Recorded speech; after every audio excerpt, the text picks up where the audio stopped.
ആഹാ, എൻ്റെ വീഡിയോയിൽ ക്ലിക്ക് ചെയ്തല്ലോ. പക്ഷെ എന്ത് കാര്യം, നിങ്ങൾ ഇപ്പോൾ തന്നെ ബാക്ക് അടിച്ച് പോകൂലേ? ആരും ബാക്ക് അടിച്ച് പോവാതെ ഇത് ഫുള്ള് കാണണേ പ്ലീസ്. ഇത് ഓപ്പൺ ചെയ്യുമ്പോൾ തന്നെ ബാക്ക് അടിച്ച് പോകാണ്ടിരിക്കാൻ വേണ്ടിയാണ് ഞാൻ വെൽക്കം ബാക്ക് ഒന്നും പറയാത്തത്. അപ്പോൾ നമുക്ക് ഇനി വെൽക്കം ബാക്കൊക്കെ പറയാം കേട്ടോ. Hi friends, welcome back to Aishu's voice plus.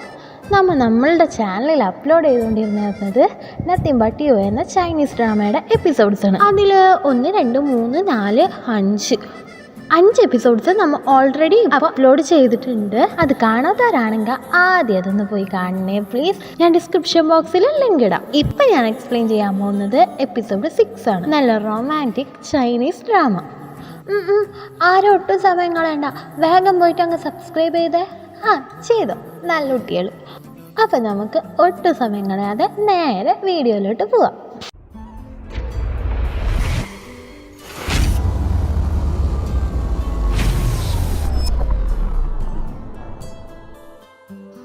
ഷ്വിങ്കാൻ്റെ manager ping താൻ നട്ട് പതിരാക്കി എന്തൊക്കെ വാങ്ങിയിട്ട് അങ്ങനെ തിരിച്ചു പോയിക്കൊണ്ടിരിക്കുമ്പോൾ ഷ്വിങ്കാൻ്റെ കോൾ വരുന്നുണ്ട്. അവൾ അത് അറ്റൻഡ് ചെയ്യുമ്പോൾ തന്നെ ഷ്വിങ്കാൻ ചോദിക്കുന്നത് വിഷം അണിഞ്ഞിട്ട് എന്തിനാ പൈസ കയറാമെന്ന് നിൽക്കുന്നത്, അതെന്താണെന്ന് അറിഞ്ഞോ എന്ന് ചോദിക്കുമ്പോൾ മാനേജർ പിങ് താൻ പറയാണ്, നീ വാക്കിനൊന്നും ചെയ്യുന്നില്ലല്ലോ, അതാ നിനക്ക് പകരം സിയോറാമിനെ വെച്ച് അഭിനയിപ്പിച്ചത്.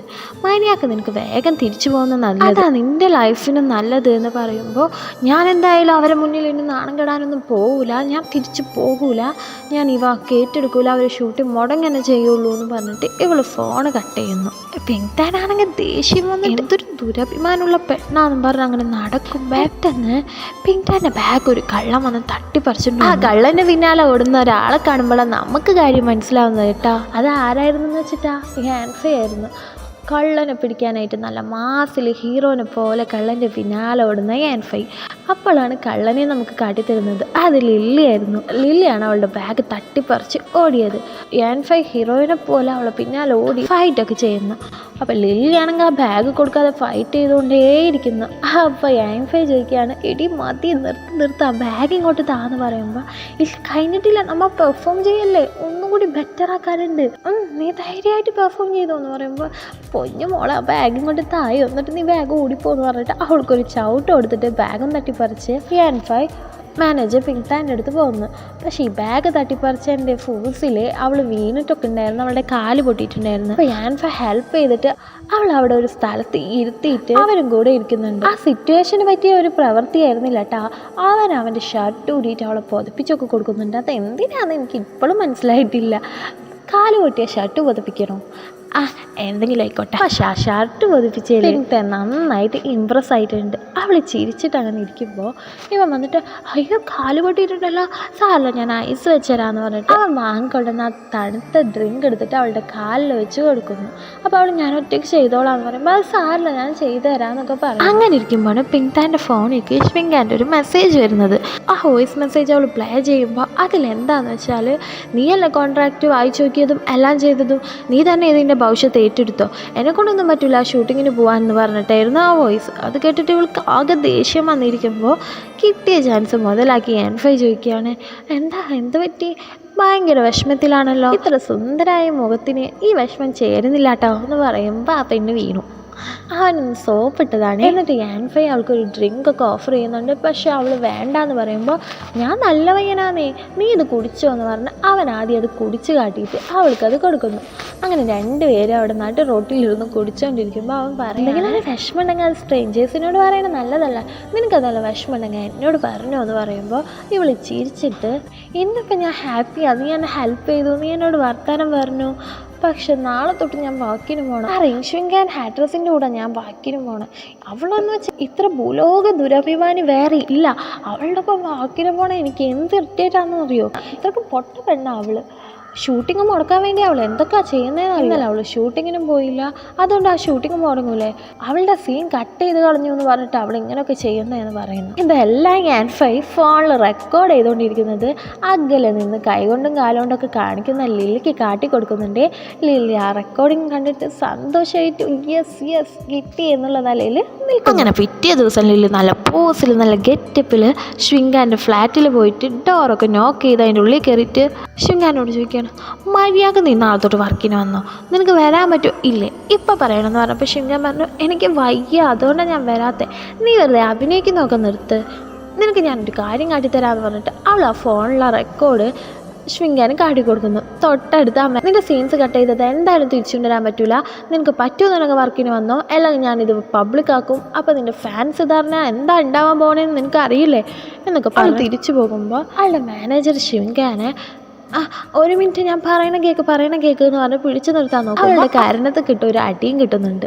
ലില്ലി വരുന്നത് വെയിറ്റ് ചെയ്തുകൊണ്ട് ഫ്ലാറ്റിൻ്റെ പുറത്ത് നിൽക്കുന്ന ലില്ലിനെ കണ്ടതും ഓടിച്ചെന്ന് എന്തായി നിന്റെ മുഖത്ത് സന്തോഷം കണ്ടിട്ട് എനിക്കറിയാം സക്സസ് ആയില്ലേ, എൻ്റെ ഒരു അഭിനയകാരന് ഇത്ര വലിയ പ്രശ്നമൊക്കെ നിന്നേ എന്നൊക്കെ പറഞ്ഞ് ഞാൻ ഭയങ്കര സന്തോഷത്തിൽ നിൽക്കുമ്പോൾ ശരിയാ എൻ്റെ ഫ്രണ്ട് ഉണ്ടായ കാരണം എനിക്കിത് ഡീൽ ചെയ്യാനൊക്കെ പറ്റി, ഞാൻ ശരിക്കും ബൈസിയറാം എൻ്റെ സിസ്റ്ററിൻ്റെ കൂട്ട് ആക്ട് ചെയ്തേ എന്നൊക്കെ പറഞ്ഞ് ആ ഒരു സന്തോഷത്തിൽ തിരിച്ചു പോകുന്നു.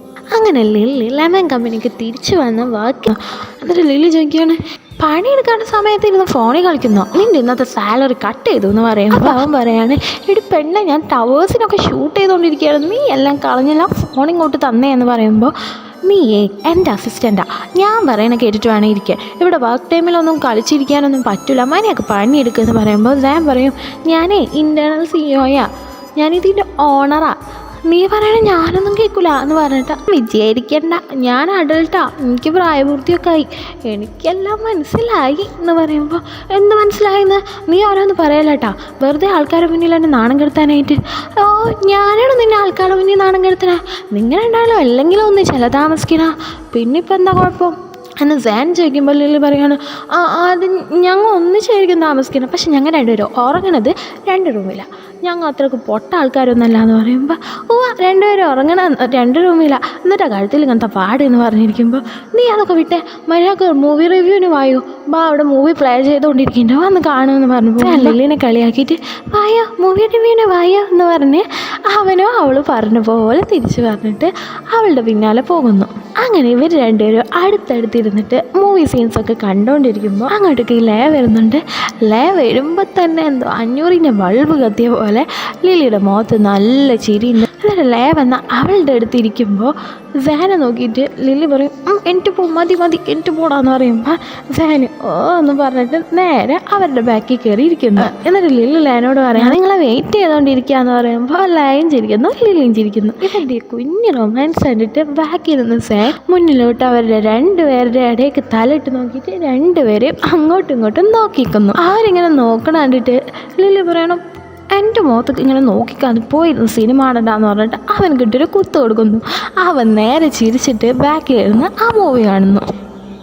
അങ്ങനെ രാത്രി ലില്ലി ലയം കൂടി കാറിൽ പോയിരിക്കുമ്പോൾ അവളുടെ മാനേജർ വിളിച്ചിട്ട് പറയാണ് ഈസ്റ്റേൺ ഓഷ്യൻ ഗ്രൂപ്പിന് എന്തോ ട്രബിൾ ഉണ്ടായിട്ടുണ്ട്, എന്തോ പ്രോബ്ലം ഉണ്ടായിട്ടുണ്ട്, അവരവരുടെ ഇൻവെസ്റ്റ്മെൻറ്റൊക്കെ പിൻവലിക്കുകയാണ്, നീ അറിഞ്ഞില്ല, അത് വേഗം കമ്പനിക്ക് തിരിച്ചു വാന്ന് പറയുമ്പോൾ എന്താ ഞാൻ അറിഞ്ഞു, ഞാൻ ദേ ഇപ്പോൾ വരാമെന്ന് പറഞ്ഞിട്ട് ലയ അങ്ങോട്ട് പോകുന്നു. അപ്പോൾ അവൻ്റെ മാനേജർ ലയ അവിടെ എത്തുമ്പോൾ ലയനോട് പറയാണ് ഈസ്റ്റേൺ ഓഷ്യൻ ഗ്രൂപ്പിൻ്റെ ഫുഡിൽ മായം കലർത്തിയതിൻ്റെ പേരിൽ പോലീസ് പിടിച്ചു, അപ്പോൾ അവരുടെ ഇൻവെസ്റ്റ്മെൻറ്റും പ്രോപ്പർട്ടിയും ഒക്കെ പോയി, അപ്പോൾ അവരിവിടെ ഇൻവെസ്റ്റ് ചെയ്തേക്കണം 15 കോടി അവർക്ക് തിരിച്ചു വേണമെന്നാണ് പറയണം, നമ്മൾ ഇനി എന്ത് ചെയ്യും എന്നൊക്കെ ചോദിക്കുമ്പോൾ അല്ലേ ഒരു മീറ്റിംഗ് അറേഞ്ച് ചെയ്യാൻ പറഞ്ഞു. ലെമൺ കമ്പനിയുടെ ഷെയർ ഹോൾഡേഴ്സ് എല്ലാവരും കൂടി അവിടെ ഇരുന്ന് ഡിസ്കസ് ചെയ്യുന്നു.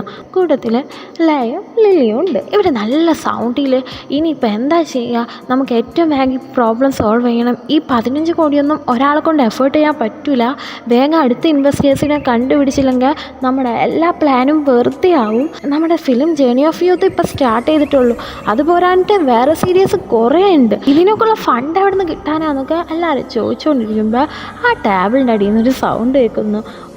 ഒന്നും മിണ്ടാണ്ടിരിക്കുമോ, മനുഷ്യൻ ഉറങ്ങാനായിട്ട് ഒരു സ്ഥലം കണ്ടുപിടിച്ചതാ, അപ്പോഴത്തേനും ഇങ്ങോട്ട് വന്നെന്ന് പറഞ്ഞിട്ട് അതിൻ്റെ അടിയിൽ നിന്ന് സാൻ എഴുന്നേറ്റ് വരുന്നു. സാൻ എണീറ്റ് നിന്നിട്ട് നിങ്ങൾക്ക് വേറെ എവിടെയെങ്കിലുമൊക്കെ പോയി ഇരുന്ന് ഡിസ്കസ് ചെയ്തൂടെ, മനുഷ്യൻ ഉറങ്ങണേൻ്റെ ഇടയിൽ തന്നെ വേണോ വന്നിരുന്ന് ഡിസ്കസ് ചെയ്യാമെന്ന് പറയുമ്പോൾ ബാക്കി എല്ലാവരും ഇവനെ നോക്കി ഇങ്ങനെ അന്തം വിട്ട് നിൽക്കുന്നു.